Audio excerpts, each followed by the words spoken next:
Doit-on encore aujourd'hui se faire saigner par les impôts dans l'investissement immobilier locatif?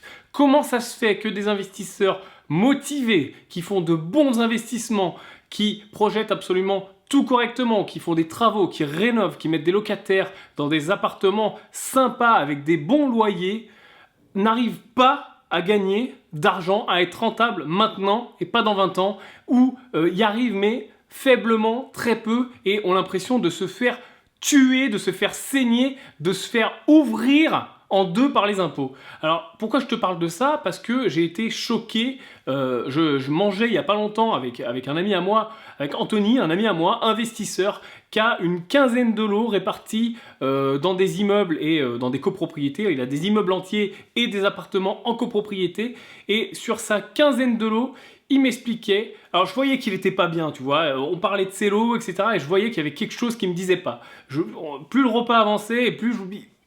Il me disait voilà, oui, moi j'aime, oui, l'immobilier, le locatif, ça me plaît, il sait comment je fonctionne, je sais comment il fonctionne, on s'entend bien, mais je voyais qu'il y avait un non-dit, qu'il y avait quelque chose. Et arrivé à la fin du repas, il me dit écoute Yann, je ne comprends pas, cette année j'ai fait tous les calculs, j'ai calculé les nouveaux investissements que j'ai faits, les locataires qui ressortent, les locataires qui rentrent, les petites réparations, j'ai calculé tout, mes loyers, etc. Et je me suis rendu compte qu'à la fin de l'année, j'avais gagné rien. Une centaine d'euros pour ces 15 lots pour toute l'année. Alors, qu'est-ce qui s'est passé? Alors bien sûr, j'ai creusé, je pouvais pas le laisser comme ça. Puis en plus, tu sais que j'adore ça, parler d'investissement immobilier. Donc j'ai creusé un petit peu son profil, j'ai creusé un petit peu surtout sa fiscalité et sa façon de faire. Alors il se trouve que Anthony ne loue que des appartements nus. Et il est au régime réel. Alors il était au forfait, il s'est mis au réel puisqu'il a dépassé la limite, la limite maximale du forfait. Mais toujours est-il que il se fait tuer, en effet, chiffre à l'appui, par les impôts. Alors à quoi bon être déterminé, à quoi bon être un investisseur, à quoi bon être motivé et puis eh bien mettre de la foi, mettre de l'envie, mettre de l'entrain dans l'investissement immobilier, parce que en effet c'est du travail, tu le sais, c'est de la recherche, c'est des moments de doute, c'est des moments d'euphorie, c'est des moments où enfin ton locataire est là et tu es super content, mais une fois que tu as fait tout ce travail, à quoi bon si c'est pour tout rendre, pour tout donner, pour faire une offrande au pays? Alors ok, c'est très bien de payer des impôts, les impôts ils sont sûrement utiles, mais on ne peut pas se faire saigner, se faire ouvrir en deux. Alors quel est le problème d'Anthony et quel est le problème de beaucoup d'investisseurs justement qui ne sont pas rentables maintenant et pas dans 20 ans, mais qui seront rentables dans 20 ans? Alors Anthony me dit mais je m'enrichis pas, j'en ai marre, etc. Alors c'est pas tout à fait vrai, j'en ai discuté avec lui. Tu le sais, hein, quand tu rembourses tes prêts, tous les mois qui passent, même si en effet tu rends beaucoup d'impôts, eh bien ton crédit se rembourse petit à petit et en effet tu t'enrichis. Enfin ton locataire t'enrichit grâce au loyer qu'il te verse et ça te permet de rembourser une partie de ton emprunt. Mais ça suffit pas. On est des investisseurs rentables maintenant et pas dans 20 ans, on veut du cash flow. Et pourtant, tu vas me dire, oui, mais attends, ton copain Anthony, là, ses appartements, est-ce que c'est des bons investissements? Est-ce qu'il y a du cash flow? Oui, je vais te dire oui. Je connais, alors je ne les connais pas tous, hein, mais on a parlé des chiffres, j'en connais certains et même la plupart. Ce sont des bons investissements, il a du cash flow, ce sont des appartements qui sont bien placés, etc. Mais qu'est-ce qui se passe? Il loue des appartements nus, il est sur une tranche marginale d'imposition élevée, donc il se fait tué par les impôts. Alors déjà, les petites tranches, ça peut être très dangereux, hein, même si on est sur la tranche à 14, ça peut être très dangereux. Un investissement nu qui soit mal géré, hein, qui soit mal fait. Mais sur les tranches à 30, sur les tranches à 40, et puis celle à 45, je t'en parle même pas, c'est encore pire. Plus ta tranche marginale d'imposition est élevée, et plus tu vas te faire tuer par les impôts. Alors comment changer ça? Eh bien, la location meublée, tout simplement. Alors, je sais qu'il y a beaucoup d'idées reçues sur la location meublée, oui, mais on peut pas le faire ci, on peut pas le faire ça, etc. Écoute, Moi, ce que j'ai fait, c'est que j'ai fait une formation sur la location meublée. Tu peux la voir un petit peu plus bas dans cette page. Tu auras tout le détail du contenu de cette formation. Le but du jeu, c'est que enfin tu comprennes la fiscalité facilement, avec des mots simples. Alors tu verras, il y a tout un topo sur la fiscalité, hein, que ça soit la fiscalité de la location nue et la fiscalité de la location meublée, bien sûr, parce que mon but, c'est qu'à la fin de cette formation, tu sois bon, tu saches de quoi tu parles, tu connaisses les différences sur le bout des doigts. Donc bien sûr, je t'ai fait un topo, hein, tu verras un peu plus bas dans le module 1, je t'ai fait un très gros topo sur la fiscalité pour que tu comprennes. Alors j'ai tout simplifié, hein. Tu vois, j'ai fait des tableaux, des PDF que tu peux télécharger, il y a beaucoup d'exemples, il y a des exemples chiffrés pour que tu puisses comprendre, enfin comprendre facilement comment ça marche cette fiscalité. Quelles sont les différences, qu'est-ce qu'il faut choisir, qu'est-ce qui s'adapte à ton cas. On me demande toujours, mais Yann, qu'est-ce que je dois faire? Mais cette question, elle me suffit pas pour te dire ce que tu dois faire. Avant que je te dise ce que tu dois faire, il faut que tu me donnes un peu ton pédigré, un petit peu que je sache combien tu gagnes, quelle est ta tranche marginale d'imposition, dans quelle région tu habites, etc. Mais je peux pas faire ça pour tout le monde. Toi qui me regardes, tu sais que t'es pas tout seul.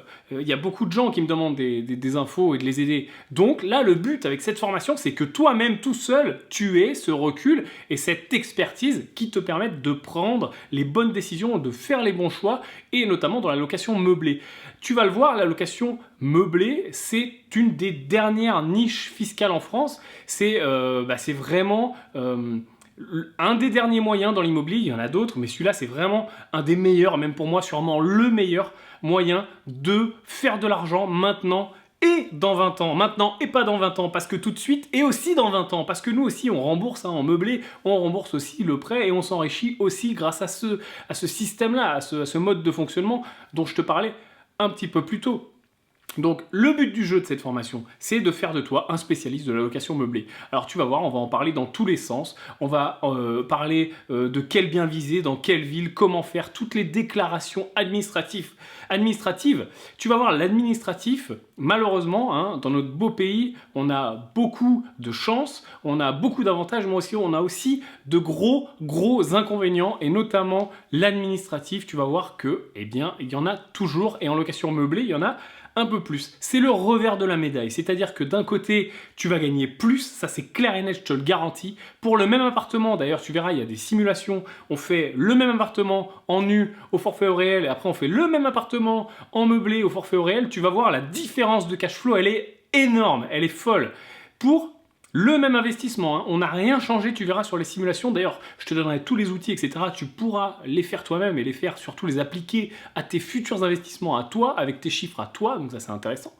Mais tu verras que, c'est le fossé, le trou. C'est même plus un fossé, c'est un précipice qu'il y a au niveau de la fiscalité.